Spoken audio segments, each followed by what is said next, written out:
by the Montana Television Network. Montana This Morning continues on Montana's News Leader.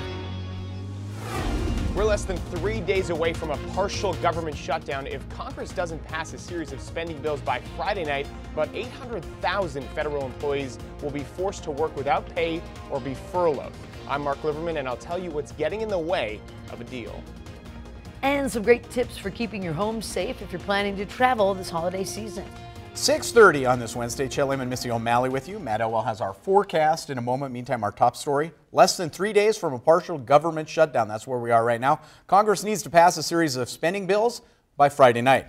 Otherwise, about 800,000 federal employees will have to work without being paid or be furloughed. CBS's Mark Liverman is in New York with the details on the fight on Capitol Hill. President Trump appears to be standing firm on his demand for a border wall. Last night he tweeted, "We are building artistically designed steel slats. It will go up fast and save us billions of dollars a month." See what happens. Earlier in the day, he made one thing clear. We need border security. Congress needs to pass a series of spending bills by Friday night, or about a quarter of the government will shut down. Last week, the president said, that's okay. I am proud to shut down the government for border security. Democrats have held firm against any new border wall money. Yesterday, they rejected a proposal from Senate Republicans for $1 billion to fund other immigration issues. We cannot accept the offer they made of $1 billion slush fund for the president to implement his very wrong immigration policies. Press Secretary Sarah Sanders said the White House wants to see what Congress can pass, but in the meantime, they're considering other options. Well, the president's asked every one of his cabinet secretaries to look for funding that can be used to protect our borders. Democrats are nixing that idea too. They need congressional approval. They're not getting it for the wall. Plain and simple. If no deal is reached, 420,000 federal employees would have to work through the holidays without pay. Another 380,000 employees would be furloughed. Mark Liverman, CBS News. If this does happen on Friday, it would be the third government shutdown of the year. More to follow on that. Right now, 6:32. Matt's following some weather. We had an interesting day yesterday. Rain, temperatures in the mid-50s. It's a week before Christmas. Windy, snow in the mountains. Kind of a mixed bag, as you like to call it. Yeah, mixed bag all the way around. We're still dealing with that this morning, at least with road conditions. Areas west of the Divide, a little more on the icy side than we're seeing east of the Divide. Not saying there aren't slick spots, but for the most part, these temperatures are much warmer east of the Divide, with highs so far in the day into the 30s. Looks like we're going to be dealing with a little bit of moisture early on west of the Divide, but that should really clear out very quickly. We do have slick roads for the Butte area, so use a little extra caution as you're heading out. We'll talk about the wind and our chances of snow coming up in just a few minutes. Thank you, Matt. Coming up on 6:33 here on your Wednesday morning, the Trump administration followed through on its plans to ban bump stocks in the wake of the Las Vegas massacre. On the same day, the administration panel made recommendations to help prevent mass school shootings. One of the suggestions, arming teachers. Natalie Brand has the latest this morning from Capitol Hill. As the Trump administration moved Tuesday to ban bump stocks more than a year after the Las Vegas massacre, the President's School Safety Commission also released a report that spoke little of guns. Ultimately, the recommendations do not and cannot supplant the incomparable role that families play in the lives of children and in our culture. President Trump formed the School Safety Commission after the Parkland, Florida school shooting, in which 17 students and staff members were gunned down. Its dozens of recommendations range from identifying mental health problems in students to regulation of violent video games. The report leaves the issue of arming teachers up to individual states and local school districts.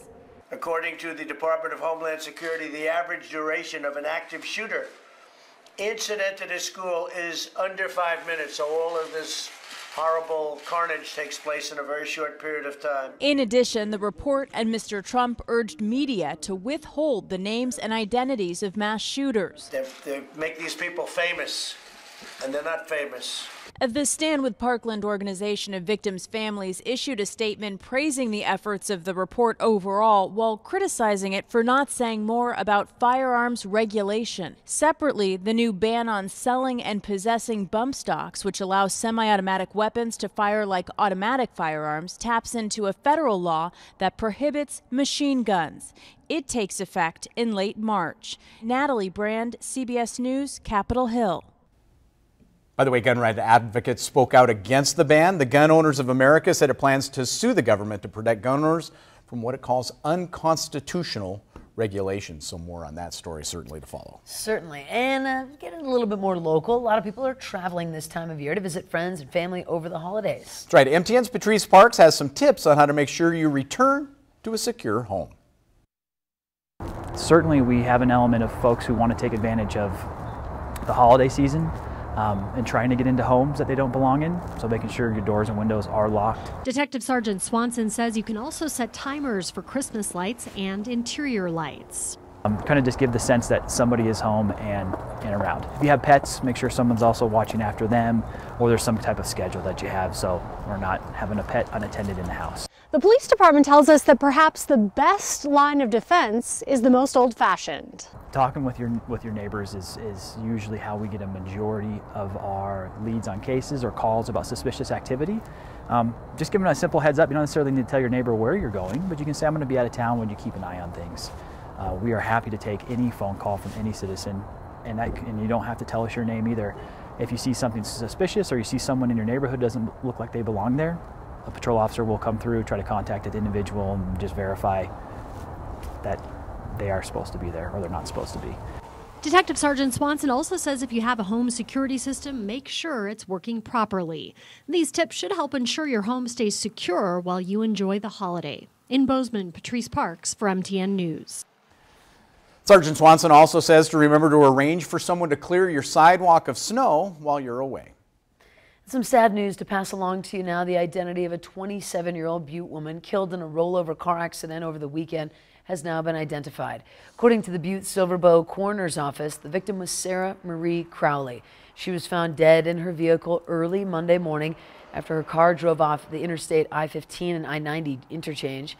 It rolled and then came to a rest upside down in Blacktail Creek. Investigators suspect that the crash may have happened late Friday evening, but it wasn't discovered until about 2:30 Monday morning. Crowley was reported missing to police on Sunday by family members after she was last seen driving from a relative's home at about 11 p.m. on Friday. In other headlines, last week several car break-ins in Gallatin County, and it turns out this week that is continuing. One of the thefts from last week included a gun. Yesterday, another gun stolen from an unlocked car. Police officials encourage everyone to make sure their vehicles are locked when they leave them, especially if you have a firearm left inside. Yeah, you know, we're in Montana and there's a lot of vehicles that have weapons in them. We just want to reiterate that if you do have a weapon in your car, absolutely, number one, hide it, put it in a glove compartment, put it underneath the seat or something like that. And secondly, make sure that the vehicle is secure so that way we don't have any guns out with people that are breaking into cars. That's the last person that we want having weapons. So. By the way, the cars that were broken into were all unlocked at the time. Some of those vehicles even had their keys left in them. And business owners got together yesterday in Bozeman to talk about a possibility of statewide sales tax and gateway local option tax. State Representative Carrie White is proposing a bill that would add 2.5% sales tax to goods, excluding groceries and medicine. Having statewide sales tax would eliminate most property taxes. With a population of about 1 million and about 12 million visitors last year alone, a lot of Montanans believe this could be a good change. So the statewide tax, I think what you're looking at is rather than having a $300 a month property tax bill, that bill goes away. You're paying 2.5% sales tax on goods that are taxed as you go along month to month. And I think he made a valid point. Roughly at a 2% sales tax, if you spent $100,000 a year, that's $2,000 a year. So how many people spend $100,000 in goods on an annual outgoing basis? Now, the Gateway Local Option Tax would allow counties surrounding national parks to have sales tax, and these bills now go to the state legislature to be debated. It is time for a quick break. Here is a look ahead on Montana This Morning as well as CBS This Morning. What are the safest cars on the road? I'm Kenneth Craig with a look at the award winners.